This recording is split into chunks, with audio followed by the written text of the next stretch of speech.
welcome to Training Tuesday, where we go through weekly tips and tricks to make your career just a little bit more awesome. This week, we are diving into the end of year conversation because it is almost December, which is, I don't even understand how that happened, but it's almost December and it's pretty much the time of year where people get back from Thanksgiving and they just really let off the gas on their goals. And so all of these things that they want to accomplish, they get saved for next year because, well, in 2019, I'll be able to really get my nutrition in check, get my finances in check, get my career in check, whatever it may be. Now, if you are falling into that really common thing, as I shared yesterday in a post, which if you haven't seen yet, I'll make sure to drop it below so you can see that. But what I shared yesterday in this post was all about how if you want to make a change, that mentality actually isn't necessarily the best thing to do because there's a couple issues that it relies on. One, it's assuming you're going to be a different person in the new year, which is not always the case. Two, it's actually, creating a safe problem. And so what I mean by that is it's creating this kind of future timeline for something that feels a little more comfortable. And then three, it's giving up your ownership of the situation. And it's giving up your ownership to actually impact the now, which is not so good. So that doesn't work. What we want you to do instead is start to focus on making small steps that you can take now, making it very doable. And so I have 3 tips for you this week. If you want to make the remainder of 2018 one that's super productive and actually moves you forward to your goals instead of setting you back so that when 2019 comes, you have that much more to dig your way out. Well, it's not so fun. And unfortunately, it's what a lot of people do at this time of year.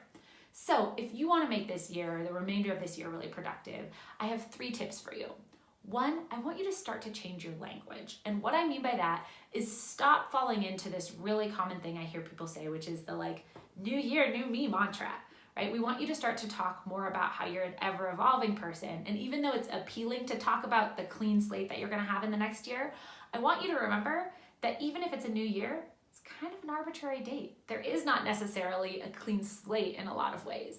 And so instead of saying this, then it's going to be perfect and I can't be flawed.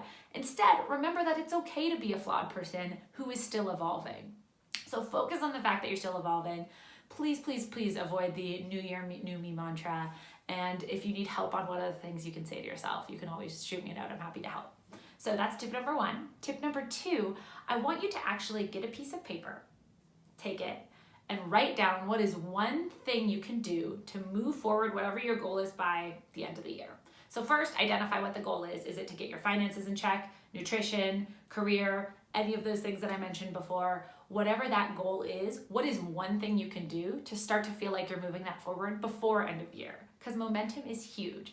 And so we want you to start to focus on little things that you can do to actually move yourself forward. So write out what is one thing that you can actually do that's gonna make you feel good, whether that's hiring someone on to help you, whether that's just sitting and taking stock of where your finances are at, whatever it is. But write out one doable thing in the next month and change.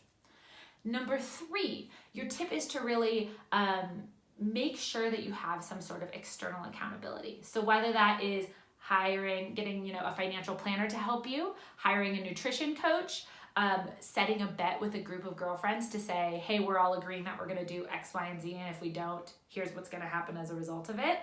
Right, so whatever it is, make sure you have something bigger than yourself to hold your feet to the fire, because I know how easy it is when it's just yourself and you have no one to report back to kind of sneak that extra bowl of ice cream and be like, well, no one's gonna know, right? So make sure you have some sort of external accountability. And of course, if the thing that you're working on is your career, always DM me for support. You could just shoot me a direct message or a note and say help or me, and we can chat and see how you can get some additional accountability when it comes to building your career.